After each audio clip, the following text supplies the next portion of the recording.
اللہ اکبر، سبحان اللہ، الحمدللہ، استغفر اللہ، الصلاۃ والسلام علیکہ یا رسول اللہ صلی اللہ علیہ وآلہ وسلم۔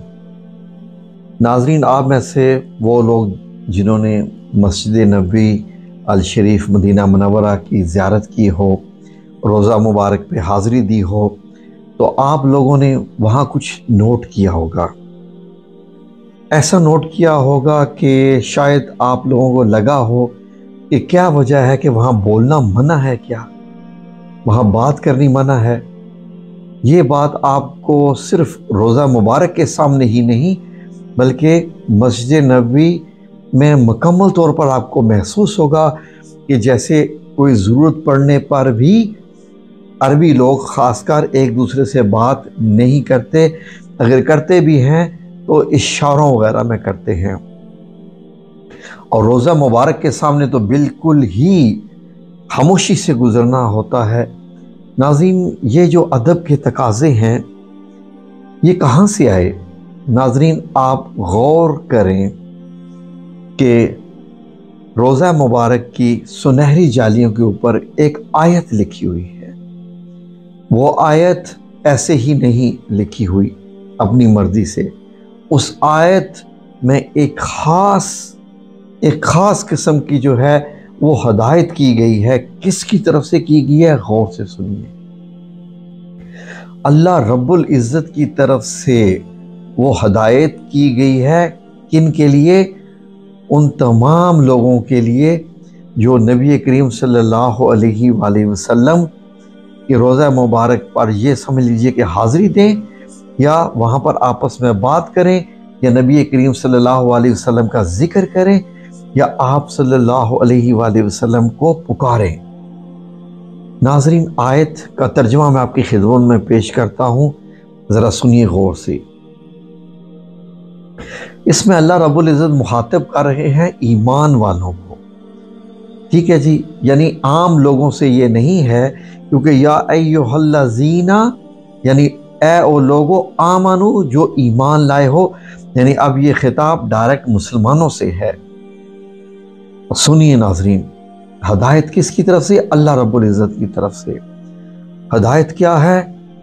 اپنی آوازیں نبی صلی اللہ علیہ وآلہ وسلم کی آواز پر اونچی نہ کرو، اور ان کے حضور زیادہ بلند آواز سے کوئی بات نہ کہو، جیسا کہ ایک دوسرے کے سامنے بلند آواز سے بات کرتے ہو کہ کہیں تمہارے اعمال برباد نہ ہو جائیں اور تمہیں خبر نہ ہو۔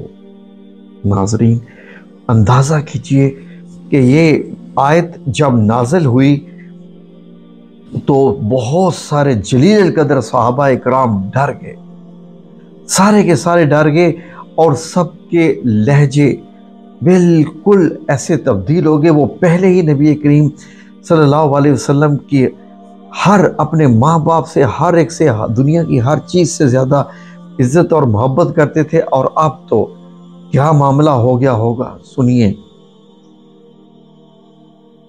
ناظرین، کچھ واقعات ہوئے کہ جن میں سے کچھ ایسے واقعات ہوئے کہ میں آپ کو صرف مفہوم بتا رہا ہوں کہ کوئی صحابہ اکرام کے درمیان بھی کوئی مسئلہ جاری تھا، کسی پہ بحث ہو رہی تھی، تو آپ کے آپس میں جو معاملات ہو رہے تھے تو ان میں کچھ آواز تھوڑی سی بات کرتے ہوئے بلند ہو گئی، تو اس پہ اللہ رب العزت نے یہ آیات جو ہے، یہ والی آیت نازل کی، جو کہ سورہ حجرات کی آیت نمبر 2 ہے۔ اور ناظرین، ایک اور صحابی رضی اللہ عنہ کا بھی کچھ ایسا معاملہ ہے کہ وہ بہت اونچا سنتے تھے، اور ناظرین، جو اونچا سنتا ہے وہ تھوڑا اونچا بولتا ہے، وہ سمجھتا ہے کہ میرا اونچا بولنے سے مجھے دوسروں کی بھی آواز آئے گی اور اپنی بھی آواز آئے گی، تو اس طریقے سے بھی وہ تو صحابہ اکرام کے ساتھ کیا کیا معاملے ہوئے، اب سوچئے ناظرین۔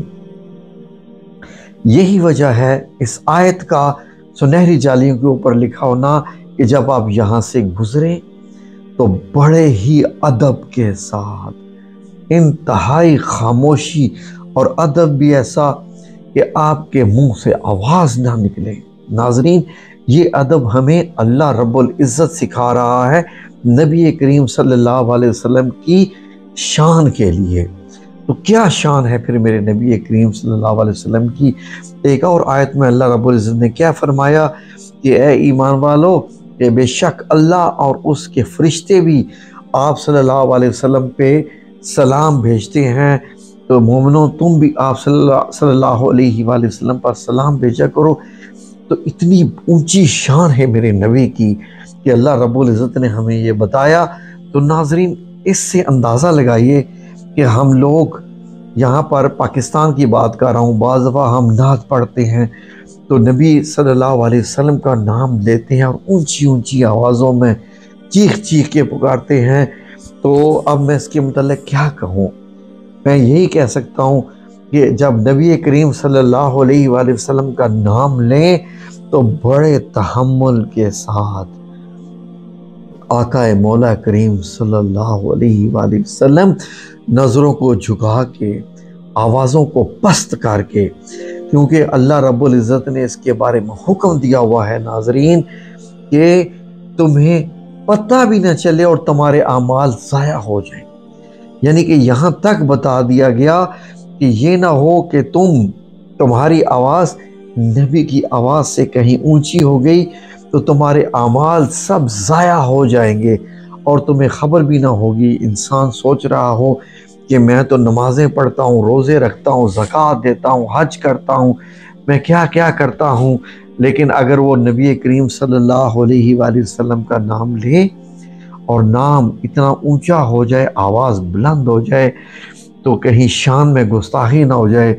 تو ناظرین یقین کیجئے کہ اکثر اوقات جب میرے سامنے نعت شریف پڑھی جائے یا میں کسی کی نعت ایسے سنوں جس میں چیخ چیخ کے زور زور سے پکارا جاتا ہے تو مجھے ڈر لگتا ہے کہ نبی کریم کا نام لے رہے ہیں اور اس قدر بلند آواز سے، تو کیا ہو جائے گا۔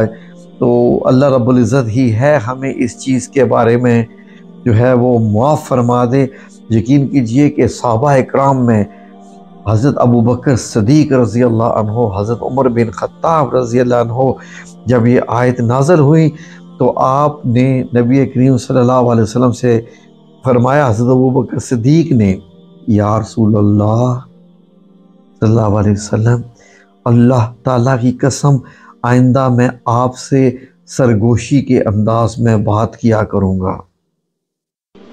حضرت عبداللہ بن زبیر رضی اللہ تعالیٰ عنہ فرماتے ہیں، یہ آیت نازل ہونے کے بعد حضرت عمر بن خطاب یعنی حضرت فاروق اعظم رضی اللہ عنہ کا یہ حال تھا کہ آپ صلی اللہ علیہ وسلم کی بارگاہ میں بہت آہستہ آواز سے بات کرتے، حتیٰ کہ بعض اوقات حضور اکرم صلی اللہ علیہ وآلہ وسلم کو بات سمجھنے کے لیے دوبارہ پوچھنا پڑتا، کہ اے عمر کیا کہا آپ نے۔ تو ناظرین یہ ہے حالت، اس کو کہتے ہیں آمنا صدقنا، کہ جو احکامات نازل ہوگے ان پہ من وان سے اسی وقت عمل کرو۔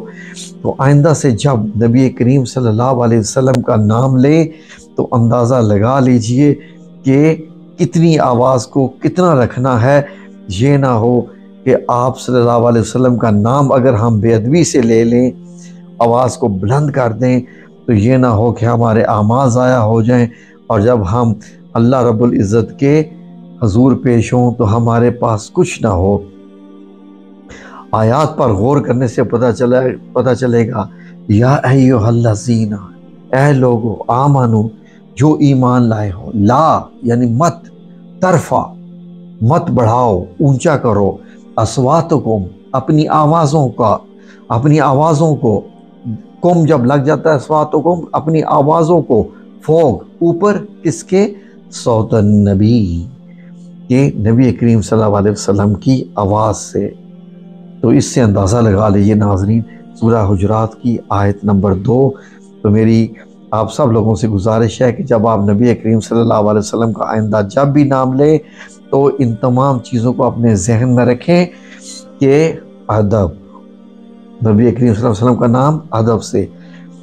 مدینہ منورہ میں ترک حکومت نے ریلوے لائن بچھائی تھی جب مسجد نبی کی جو ہے وہ تعمیر نو ہو رہی تھی، تو جو ریلوے انجن تھا اس کو شہر سے باہر ہی کھڑا کر دیا جاتا تھا، بعد میں اس کو لوگ کھینچتے تھے اس ٹرین کو کہ کہیں ٹرین کی آواز سے بے ادبی نہ ہو جائے مسجد نبی میں نبی کریم صلی اللہ علیہ وسلم کی۔